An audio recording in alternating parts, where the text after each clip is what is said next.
We are in the middle of a significant spiritual shift. And if you feel like you have things under control, these 3 karmic doors may tell a different story. Most people assume Mercury retrograde begins on the calendar date. The real shift starts earlier.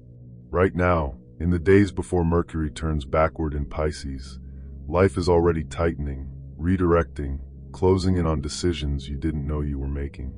People walk into this energy with doors wide open, assuming they have time. In a Pisces retrograde, that assumption is the costliest mistake you can make. You're receiving this before the fog arrives. Treating every retrograde the same is exactly why so many people get blindsided. Pisces retrogrades don't announce themselves. They move into the spaces where you've been drifting, avoiding, or pretending everything is fine, regardless of your sign, your chart, or your plans. Leave a door unlocked, and Pisces walks straight through it. This is the door almost everyone leaves open without realizing it. It's the place where your mind generates outcomes you've never actually experienced but treat as guaranteed. You hesitate, not because of real danger, but because of scenarios you've rehearsed until they feel true. People talk themselves out of new paths before life even has a chance to respond. They avoid opportunities, conversations, and changes because they've already decided how everything will go. If you want to stay connected to this kind of content, subscribing keeps these videos coming to you. The algorithm doesn't always surface them otherwise. This door gets louder before Pisces retrograde because Pisces exposes where imagination is working against you. When Mercury slows in this sign, imagined consequences feel heavier and more convincing, even without evidence to support them. The reality is that most people aren't held back by real obstacles. They're held back by narratives their own minds created for protection. Closing this door means recognizing that the worst-case scenario you keep rehearsing is a story you've memorized, not a destiny you're headed toward. That recognition opens the path to the second door, the one that keeps people stuck for years without understanding why they can't move forward. This is one of the most draining and deceptive of the 3. It's the door you walk through when your drive comes from silencing someone who doubted you, not from passion or purpose. On the surface, it looks like ambition. Underneath, it's a leash.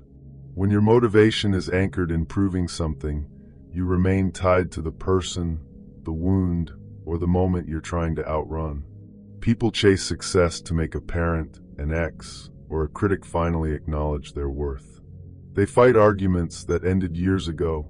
They imagine posting achievements just to make someone feel regret. Here's what hits hardest. As long as you're trying to prove them wrong, they're still setting your direction. Pisces retrograde reveals this more clearly than any other transit. It shows exactly where you're carrying old battles into new seasons, and how much energy is being poured into people who don't even remember the version of you that's fighting them. When this door closes, your path stops being a reaction and becomes a choice. That's one of the most liberating karmic resets available before this retrograde, and once it shuts, the third door comes into view. The one almost everyone overlooks, yet shapes everything Mercury in Pisces is about to surface. This door rarely gets discussed, but it may be the most defining of the 3. It's the door of I knew better, but I did it anyway. Every internal signal was flashing. Your instincts were nudging you. Something in you said clearly, don't do this. And you moved forward anyway, hoping this time the outcome would be different. The red flags were visible. The hesitation was physical. You noticed the shift in tone, the inconsistency in behavior, the uneasy feeling that said this isn't right, and you stayed longer than your intuition wanted. You agreed to the plan, gave another chance, said yes when everything in you knew the answer was no. The hardest part isn't the situation itself. It's what comes after. You replay the specific moment you ignored your own voice, not because you missed the person or wished the outcome were different, but because the real wound came from overriding your own signal. Your intuition wasn't quiet. You chose not to follow it, and now you're carrying the weight of that. This door stays open for as long as you're quietly punishing yourself for not listening. It surfaces as frustration with past choices, embarrassment over what you tolerated, or guilt that feels disproportionate to the event. I have always been the therapist and comforter. When I started pulling back, the phone stopped ringing. No one cared how I was doing. That is how I found out I was not important. I have been much happier since I don't have to carry other people's problems. Some comments uplift. This one goes a level deeper because many people don't realize they were valued for their availability, not their well-being.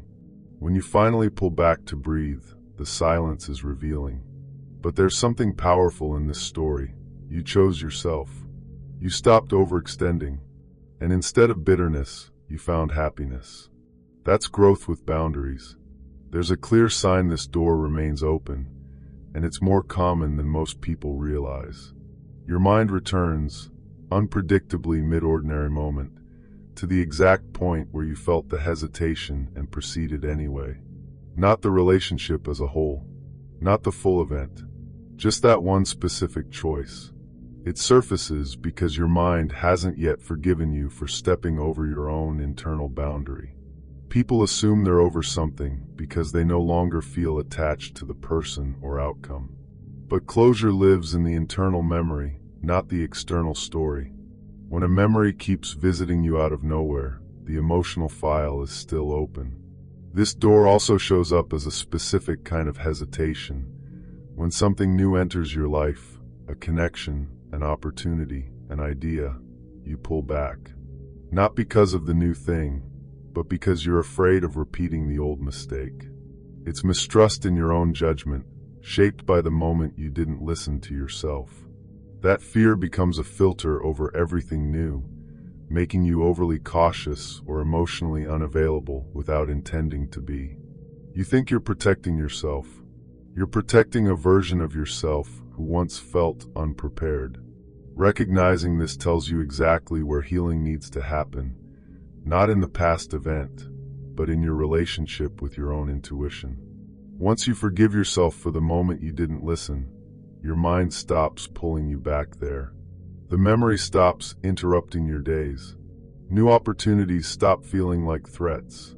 This is where retrograde shifts from karmic closure into karmic alignment. Karmic doors stay open because of the silent conclusions you walked away with, the ones you never questioned, never resolved, never consciously closed. The past doesn't hold you hostage. Your interpretation of it does. You can leave a situation physically while the emotional agreement remains fully intact. You can end a relationship, quit a job, exit a toxic dynamic. And if you never internally decided what that experience meant for you, nothing is actually finished. It's not the chapter that traps you. It's the missing final sentence. Think about the moments that ended because you were exhausted rather than ready. You left without clarity, without defining what the experience taught you. Those aren't real endings. They sit open in your subconscious like browser tabs quietly draining your energy. Conversations that reach their stopping point, but never their resolution. The internal decision, this is what this means for me going forward, never arrived. That missing decision is the karmic hook, keeping the door ajar and ready to reactivate whenever life presents something remotely similar. Pisces retrograde is known for pulling these open doors into view. Not because the past is returning or history is repeating. Pisces activates unfinished emotional agreements, the silent contracts you forgot you made with your own mind. When Mercury slows in this sign, it acts like a highlighter over every place you walked away physically, but never released the emotional signature.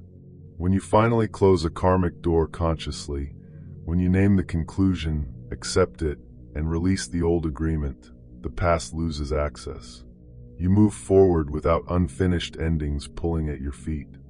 The 2 days before Mercury goes retrograde, especially in Pisces, function as a threshold. Not a mystical portal, but a moment where life becomes unusually clear and quiet at the same time. A pause before the script revises itself. These final hours often feel strange because clarity arrives faster and more obviously than usual. Things that were confusing suddenly make sense. Loose threads reveal their meaning. People feel an unexpected pull toward decisions they've been postponing. Ending something, beginning something, stepping away, reclaiming what once mattered, or finally choosing themselves. This isn't impulsiveness. It's alignment taking form. The pressure you feel isn't the heavy, overwhelming kind. It's the pressure that forms just before pieces fall into place. The sensation that something is reaching its turning point. This pressure is preparation, not warning. When all three karmic doors close, your energy becomes unavailable to what used to drain it. Old cycles lose their grip. People who once triggered you no longer carry the same charge. Patterns that used to repeat without your permission suddenly lose access, not through force or discipline, but through alignment. The past simply cannot attach itself to someone who has consciously walked away from its agreements. Certain people begin fading from your life without drama. They fall away naturally because the frequency match is gone. Situations that used to repeat old lessons stop appearing. And where stagnation once lived, where you felt stuck or emotionally looped, you begin to see movement.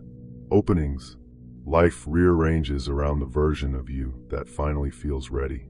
Opportunities arrive in subtle but unmistakable ways.